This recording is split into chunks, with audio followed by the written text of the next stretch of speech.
হ্যাঁ, যে কথাটা বলছিলাম যে রেজাল্ট কবে বার হবে আমি নিজেও জানি না ভাই, কবে রেজাল্ট বের হবে। কিন্তু যেটুকুন জানি যে 23 তারিখে একটা কিছু ভালো আসবেই। ঠিক আছে, 23 তারিখে যদি ভালো কিছু না আসে তাহলে আমারও কিছু বলার নেই আর কিছু। অনেকদিন ধরে সবাই করছে, সবাইকার পরিস্থিতি খুবই মানে দুর্ভাগ্যজনক পরিস্থিতির মধ্য দিয়ে কাটছে আমাদের।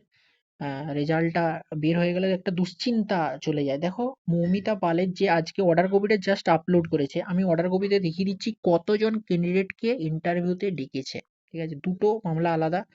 এটা অর্ডার পাস হয়েছে 18 তারিখে, এটা অমৃতা সিনহার বেঞ্চে উঠেছিল এই মামলাটা। ঠিক আছে, এটাও পিএমটির জন্য, ফিজিক্যাল মেজারমেন্টের জন্য অনেকজন মামলা করছে, আর কি বলবো। ঠিক আছে, দেখো 13 নম্বরে কি লিখেছে দেখো। It has been contended that there as many as 39,000 candidates who were rejected at the PMT stage. দেখো লিখেছে যে মানে 39,000 কে as many as 39,000 মানে 21,000 ক্যান্ডিডেট পাস করেছে।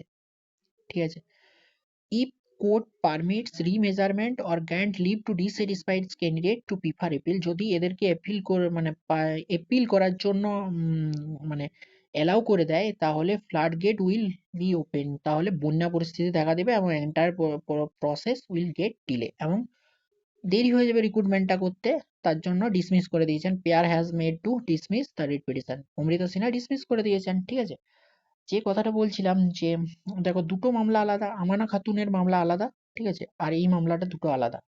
ওই মামলাতে অবভিয়াসলি উনিও একজন যা সিঙ্গেল জাজ, ইনিও একজন সিঙ্গেল জাজ, দুজন আলাদা আলাদা মামলা, দুটো মামলা আলাদা। একটায় রায় হয়েছে পুলিশ বোর্ডের দিকে, একটা পুলিশ বোর্ডের বিরুদ্ধে। তাহলে যেটা বিরুদ্ধে হয়েছে সেটাকে নিয়ে ওরা ডিভিশন বেঞ্চে গেছে পুলিশ বোর্ড। এবারে ওটার রায় যতক্ষণ না বের হচ্ছে, কিছু একটা মানে আসছে, ততক্ষণ তো রেজাল্ট হোল্ড করাই হবে আমার মনে হয়, যতটুকু মানে আমার মনে হয়। এরপরে ওরা জোর করে দিতেও পারে, পিআরবি বোর্ড দিতেও পারে। দিলে হয়তো ঠিক একটা পরিস্থিতি দেখা দেবে যদি ডিভিশন বেঞ্চ থেকে। দেখো, এই জাজমেন্ট দিয়েছে, এই জাজমেন্টকে আমাকে গাল দিলে হবে না। এই জাজমেন্ট, এটা সিঙ্গেল বেঞ্চের জাজমেন্ট। ঠিক আছে, এই বেঞ্চের জাজমেন্ট আমার যদি পছন্দ না হয়, আমি হায়ার কোর্টে যেতে পারি, মানে ডিভিশন বেঞ্চে যেতে পারি। ডিভিশন বেঞ্চে আমি হেরে গেলে আমি সুপ্রিম কোর্ট পর্যন্ত যেতে পারি। এটা আমাদের সংবিধানেই লেখা আছে। তাহলে আমাকে গাল দিলে তো হবে না। আর যেটা বলছি, সবাইকার, তোমার যেমন দুশ্চিন্তা হচ্ছে আমারও তো দুশ্চিন্তা হচ্ছে, আমিও তো রেজাল্টের জন্য ওয়েট করে আছি। আমি জাস্ট তোমাদেরকে জাস্ট অর্ডার কপি গুলোই দেখাচ্ছি যে হ্যাঁ, রেজাল্ট একটু ডিলে হতে পারে। ঠিক আছে, অবভিয়াসলি ডিলে হতে পারে রেজাল্ট। কবে আসতে চলেছে আমি নিজেও জানি না, কেউ জানে না। এতজন ইউটিউবার আছে, তুমি জিজ্ঞেস করলেও ওরা বলবে না, তোমার মাথা খাওয়া ছাড়া কিছু কাজ করবে না। ঠিক আছে, তাই আমার মনে হয় সামনে গ্রুপ সি, গ্রুপ ডি, আর কালকে পরীক্ষা আছে। ভালো করে সবাই পরীক্ষা দাও। আমি বেশি তো ইউটিউব ঘাটাঘাটি করি না, আমি জাস্ট এই অর্ডার কপি গুলো দেখি। ঠিক আছে, এত কিছু ইউটিউব ঘাটাঘাটি করো না, যখন রেজাল্ট আসবে চলে আসবে।